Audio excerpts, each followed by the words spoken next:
বাচ্চারা, বাঘ হলো একটা বন্য প্রাণী যে বনে থাকে। তাদের লালচে কমলা রঙের লোম হয়, সঙ্গে কালো ডোরা কাটা। কিন্তু কিছু কিছু বাঘ আছে যাদের সাদা লোম হয়।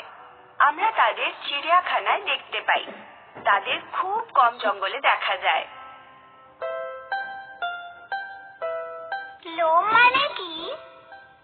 পশুদের শরীরে যে চুল থাকে তাদের লোম বলে, যেমন আমাদের শরীরেও আছে। ও, লোম মানে চুল। হ্যাঁ বাচ্চারা, তারা হলো বন্য প্রাণী। তার মানে তারা আমাদের সাথে বাড়িতে থাকতে পারবে না। তারা থাকে জঙ্গলের মধ্যে। বাচ্চারা, তোমরা কি জানো বাঘের বড় আর ধারালো দাঁত হয়? তারা অন্য পশুদের খায়। তাদের বড় আর ধারালো দাঁত পশু শিকার করার জন্য তাদের সাহায্য করে। বাহ! আচ্ছা বাচ্চারা, কে কে সাঁতার কাটবে?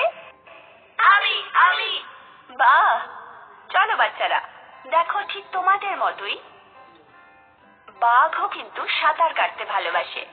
চলো আরেকবার মনে করে নি আমরা বাঘের ব্যাপারে কি কি জানলাম। বাঘের রং কি হয় বলো তো?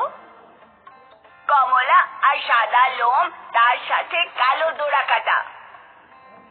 হ্যাঁ, খুব ভালো ঈশান। ঠিক আছে, বাঘেরা কোথায় থাকে?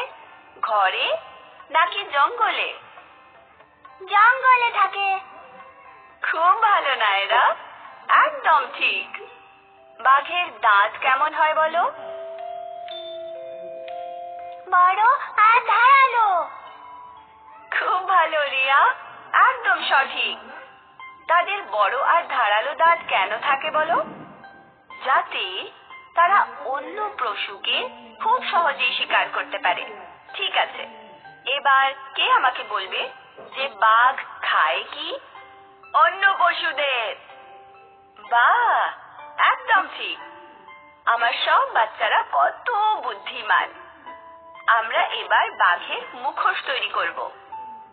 ইয়ে!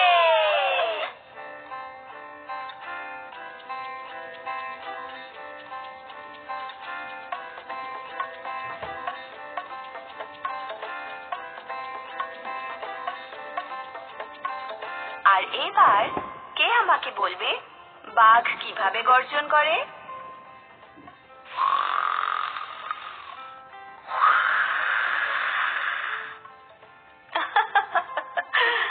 খুব মিষ্টি আমার ছোট্ট বাঘেরা, খুব ভালো।